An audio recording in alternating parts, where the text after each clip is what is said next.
урматтуу телекөрүүчүлөр, бүгүнкү бир китептин баяны долбоорунда сөз кыла турган чыгармабыз Чолпонбек Абыкеевдин «Берилен жылан» чыгармасын кеп кылмакчыбыз. «Берилен жылан» бул 1990 жылдан кийин СССР таркап, ар мамлекет өз арабасын өзү тарта баштаганда жазылган чыгарма. Ошол мезгилдеги Кыргызстанда болуп жаткан криминалдуу окуялар чагылдырылат.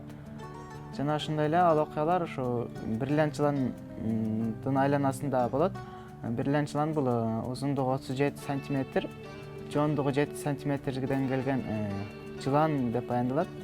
Өтө баалы таштардан, изумруд, бриллианттардан жасалган жылан деп, жана анын багы ташмага чечмелөө үчүн 2 китеп болот. Ал китепти, ошо бир китепти 2ге бөлүп коет, жана ал эч качан мындай бирикпейт деген маани бергиси келген автор. Окуянын жүрүшүндө бул ошо баш каарман Ша деген баш каарман болот.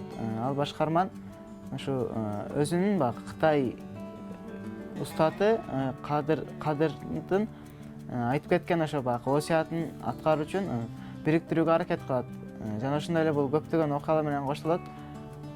Жана көптөгөн криминалдуу баяндар менен мындай баяндалат.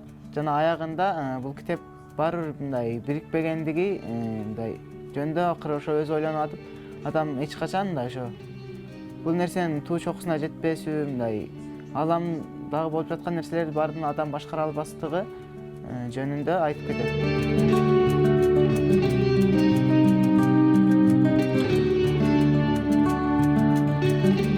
Бул чыгарма менен автор эмнени бергиси келди? Бул эч качан байлык, бийлик жана акылмандык эч качан бирикпестигин мындай айткысы келген. Жана бул китептен мен эмнени алдым? Бул китептен ошо автордун берейин деген оюнда эле ошо байлык, бийлик, акылмандык эч качан бирикпейт. Жана ошондой эле мындай бул дүйнөдө адам конок катары эле келип кетет, жана мындай дүйнөгө эч качан түркүк боло албайсың деген маанини бул чыгармадан ала алдым. Жана бул китепти кимдерге сунуштай алам? Бул китепти мен мындай китепке мындай мурун окуган эмес, кийинчерээк китеп окуп көрсө болот бекен, китеп окуган кандай болот экен деп мындай китепти жаңы окуп жаткан адамдарга сунуштамакчымын.